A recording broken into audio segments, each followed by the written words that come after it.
Hey, everybody. Thanks for joining us on this Monday. What is it? March 9th? Yeah, March 9th, 2026. Start of your work week. For some of you, the start of spring break. So that's kind of nice. For the rest of us, we have to work, unfortunately. It was so nice, wasn't it, having spring break whenever we were in college? I wish they could have some sort of equivalent for that for adults. But I think if I tell my bosses that I want a week off in March, they might look at me a little funny. Hope that everybody is doing well on this Monday. We got several of you watching right now on our Facebook and YouTube live streams, and also too on our OTT platform. And so we appreciate you watching there as well. We got a lot of stories we want to get to. First, we want to go ahead and tell you about something that we started investigating this morning. Another homicide here in the capital city. Jackson police investigating the 14th homicide of the year after a deadly shooting this morning. Here's the scene. This happened shortly after midnight, the 600 block of North Point Parkway. That's in Northeast Jackson. When officers got there, they found 27-year-old Anthony Watts lying on a sidewalk there. They say he had been shot multiple times. Investigators now looking for a late model black Nissan believed to have 3 people inside at the time of the shooting. If you have any information, please contact JPD or call Crime Stoppers. And of course, you can do so anonymously. Right now, our homicide tracker has that information for you as well. As I said, we're up to 14 for the year. This is where the most recent homicide took place, there in the northeastern part of the city. And again, if you want that information on what to do to contact folks, you go to our homicide tracker. There's you see this little tooltip right here at the bottom right corner. That gives you the information to be able to reach out to JPD or Crime Stoppers. We also have a link there where you can actually go to Crime Stoppers' actual website to type in the information if you don't want to call anyone on the phone. So again, different ways that you can do that to kind of help police. We are 13% lower than we were this time last year in terms of homicides in the capital city. So we're seeing a bit of a decrease, even though we still have more than I'm sure law enforcement would care to have, and every single homicide is obviously a horrific situation for families. I also want to tell you though too, in the last 30 days we've had 11 killings here in Jackson. We've had 5 this month. JPD clearance rate so far this year 71% higher than the national average.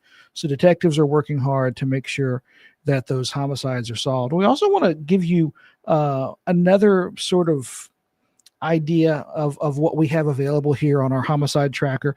If you notice, these are wards in the city are color coded differently. That's depending on whether or not you're seeing an increase in that ward over the last 12 months. Ward 1 is seeing a definite increase, 25% trend higher over the past 12 months. 5 right now versus 4 over the past 12 months. Ward 4 seeing a bit of an increase as well. So again, information there for you to be able to keep track of what's going on here in the capital city, and we appreciate you utilizing that tool, which we hope will usher in greater transparency for the city. The Adams County Sheriff's Department is asking for your help finding a missing man from Covington County. Searchers spent much of Friday searching for Cornelius Allen along the banks of the Mississippi River. Allen's car keys were found near the river February 27th. No other sign of Allen has been found. Deputies say an investigator flew with a civilian aviator to get an aerial view of the riverbanks and surrounding terrain to help with the search.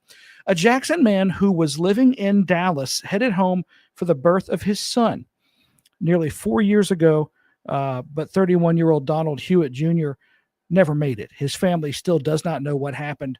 Relatives say that Jackson police waited 2 weeks to investigate and submitted his DNA to a national missing persons database more than 3 years after he vanished. The way that they handled his case, it makes me wonder how many cases do they handle like this? How many people are swept under the rug? How many people come with actual evidence and it is dismissed because it doesn't fit their tunnel vision? If you have any information about what happened to Donald Hewitt Jr., please contact JPD or call Crime Stoppers at 601-355-TIPS. State leaders are pitching a temporary solution to fill the bare shelves at liquor stores after major distribution problems, in shipment delays at the ABC warehouse in Gluckstadt. The House last week passed the Emergency Alcohol Distribution Act. It would enable licensed liquor stores to buy alcohol directly from manufacturers and bypass the ABC warehouse for the next 2 years.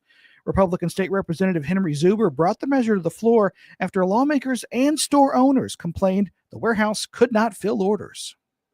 We have a solution that can be implemented now that will take care of the backlog and will prevent our package store owners from going out of business. You've got 3 in North Mississippi that have not opened up in 2 weeks because they have no inventory. You go out for dinner around Jackson, look at the restaurants. They have no inventory. Let me give you another example. One of the Coast casinos last week had a wedding. Guess what? They had no champagne to serve at the wedding. Lawmakers applauded the bill, some even saying the state should get out of the alcohol business altogether. That bill now heads to the Senate for a vote. Well, we want to close with a positive story. We always try to whenever we're doing these updates here on WLBT Plus. I want to tell you that the Salvation Army hosted its annual soup fundraiser, Bowls of Blessings, over the weekend at the Trade Mart. Now, this used to be called the Super Bowl when it was held on Super Bowl Sunday. The event featured all the gumbo, chili, and other soups people could eat for $25. Organizers say they moved it away from the day of the Super Bowl to increase turnout. It's such a good feeling to know that the community supports good causes that we keep right here in the community to help those less fortunate than us. Because I have people ask me all the time, what can I do to help? How can I truly make a difference? Buy a ticket, come eat some soup, and they do. And they've shown up. And it is such a good feeling to know that we're truly making a difference in our community.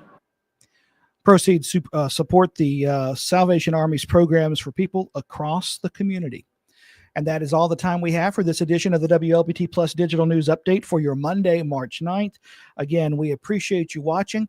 I'm CJ LeMaster, your lead investigative reporter here at WLBT and your host each weekday for the Digital News Desk Update.